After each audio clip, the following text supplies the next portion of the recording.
बच्चों, इलेक्ट्रोस्टैटिक्स स्थिर विद्युत और विद्युत क्षेत्र के अगले लेक्चर में हम बात करेंगे गाउस के प्रमेय की सहायता से, गाउस के प्रमेय के अनुप्रयोग के बारे में, इसकी सहायता से कूलाम के नियम की उत्पत्ति। क्या गाउसियस थ्योरम से कूलाम का नियम, कूलाम का जो रूल है, कूलाम की जो प्रिंसिपल है, जो बेसिक में आपने पढ़ा था, पहले चैप्टर की शुरुआत में जो आपने पढ़ा था, क्या उसकी उत्पत्ति की जा सकती है बाय यूजिंग गाउसियस थ्योरम। ठीक, ये देखेंगे। और उससे पहले की कुछ वीडियोस हम जो है डाल नहीं पाए हैं, उसके लिए हम क्या करेंगे, डिस्क्रिप्शन में इसके नोट्स पीडीएफ में हम आपको सेंड कर देंगे, आप डिस्क्रिप्शन बॉक्स चेक कर लीजिएगा, मिल जाएगा। तो तीसरा जो अनुप्रयोग है, इसका एप्लीकेशन है गाउस के प्रमेय की सहायता से कूलाम के नियम की उत्पत्ति।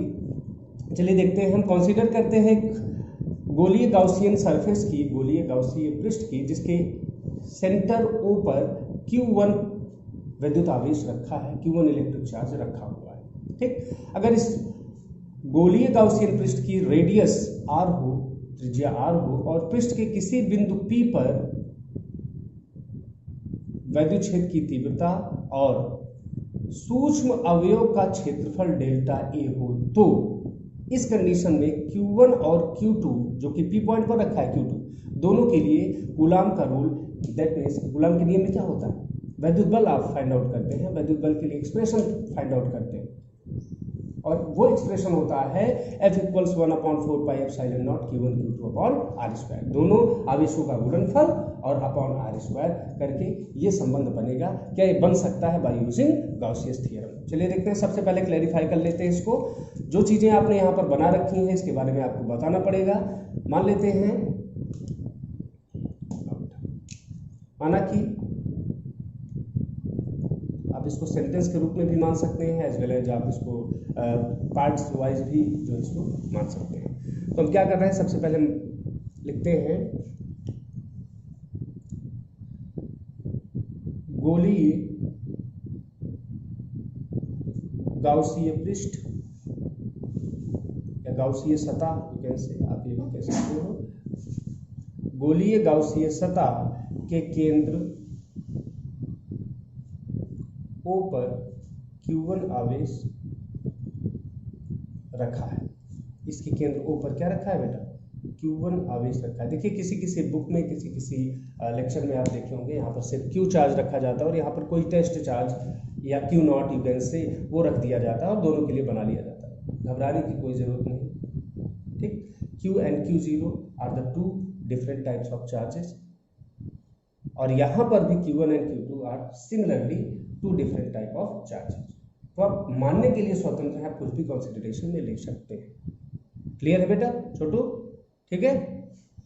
तो गोलीय गाउसीय सतह के केंद्र O पर Q1 आवेश रखा है, Q1 आवेश रखा है, इससे R दूरी पर स्थित, या त्रिज्या भी R है, या डायरेक्ट कह सकते हो, इससे R दूरी पर स्थित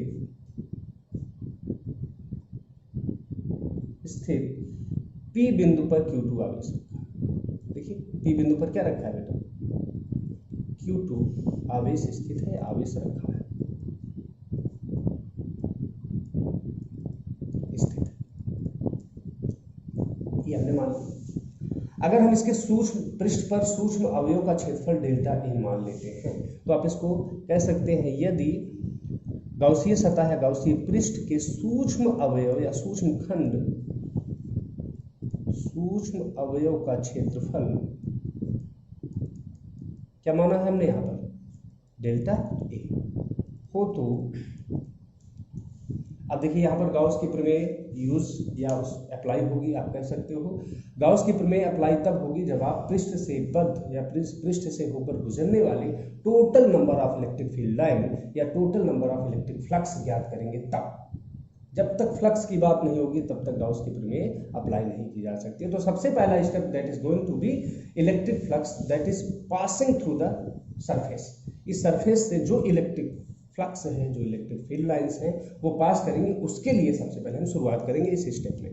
देखिए बेटा, आप कह सकते हैं, अतः पृष्ठ से बद्ध या पृष्ठ से गुजरने वाला, पृष्ठ से बद्ध कुल वैद्युत फ्लक्स,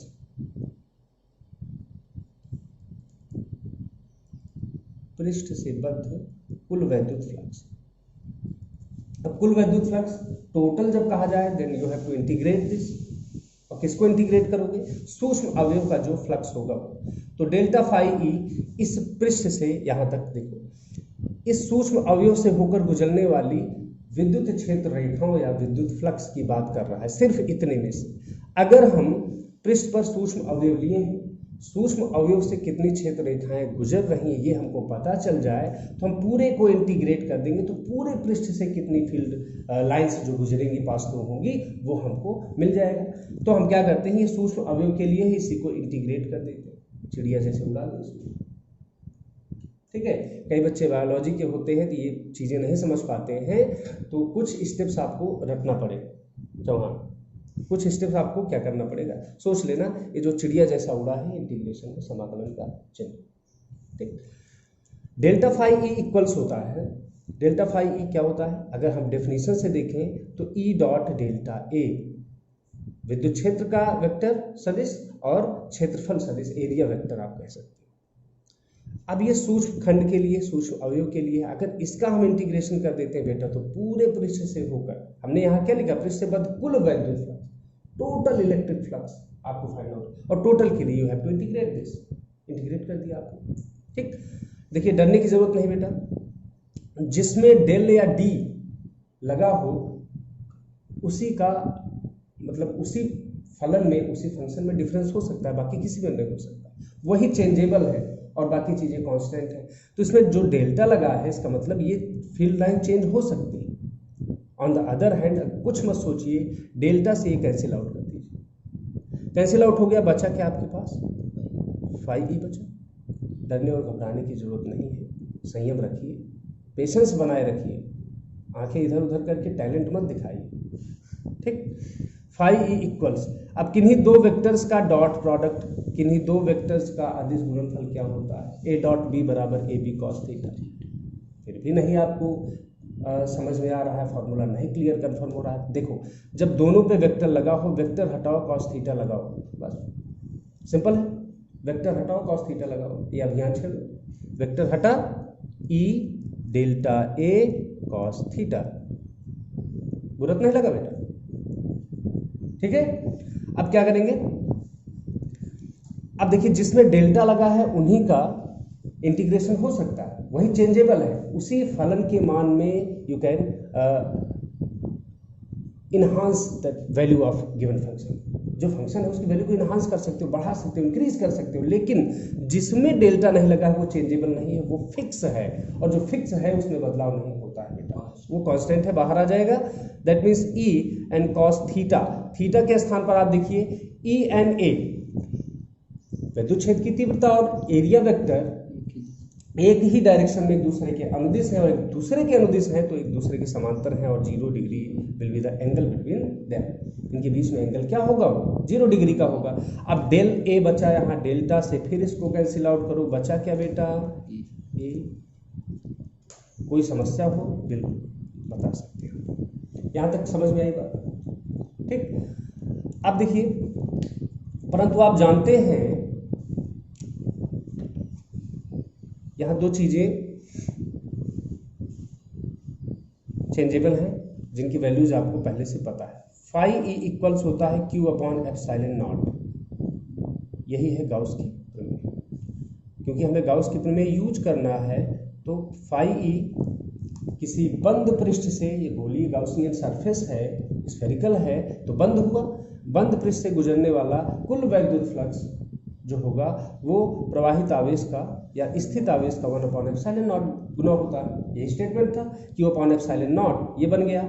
और एरिया की अगर हम बात करें तो ए इक्वल्स क्या बनेगा, गोले का संपूर्ण पृष्ठ क्या होता है बेटा, 4 pi r square, 4 pi r square. तो ये दो वैल्यूज हम इसमें पुटअप कर सकते हैं, implies that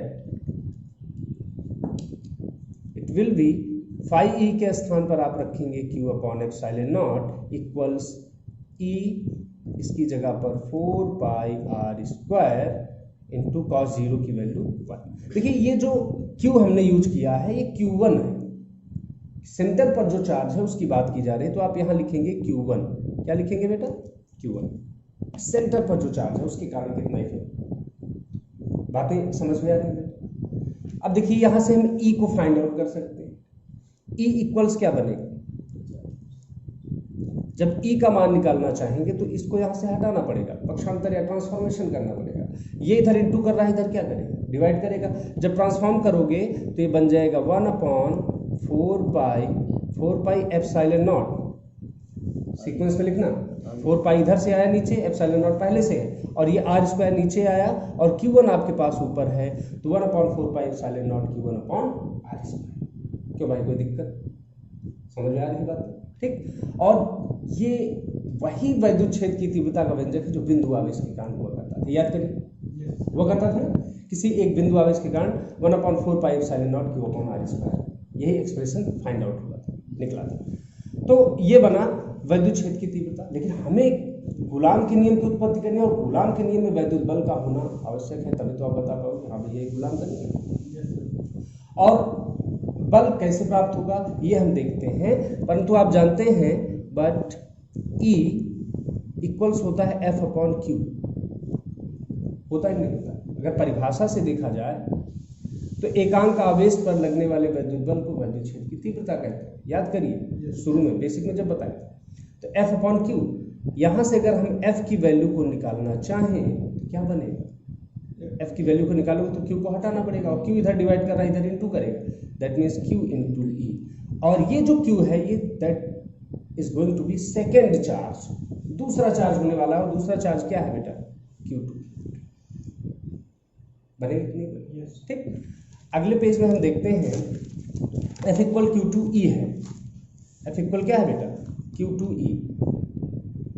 F equal Q2 into E। ठीक। और E की वैल्यू आप इक्वेशन फर्स्ट से, इसको आप इक्वेशन फर्स्ट कर सकते हैं। इक्वेशन फर्स्ट से E की वैल्यू यहाँ पर पुटअप कर दीजिए, तो क्या बनेगा बेटा?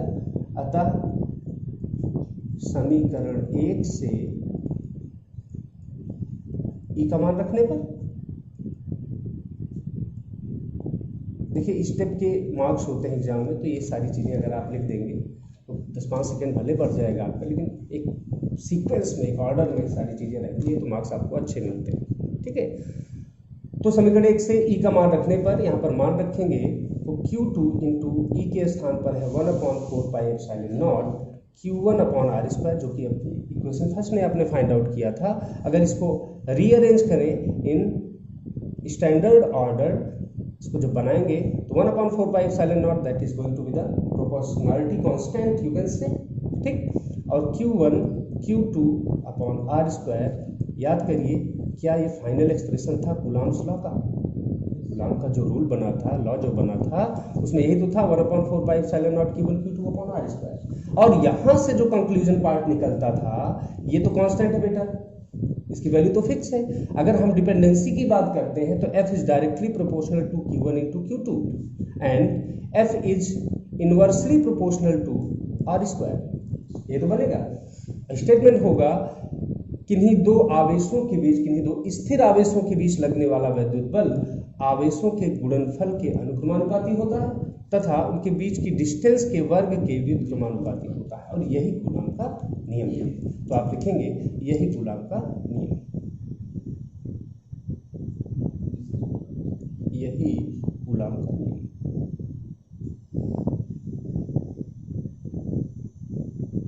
यही आपको सिद्ध करना था by using Gauss's theorem. Coulomb's law की उत्पत्ति, क्या कूलॉम्स लॉ प्रूव हो सकता है? तो ये स्टेप वाइज आप इसको पढ़िएगा। बाकी के अनुप्रयोग एप्लीकेशन जो है अगले वीडियो लेक्चर में हम आपको बताएंगे। तब तक जुड़े रहिए, बने रहिए। धन्यवाद। Thank you so much. That's it.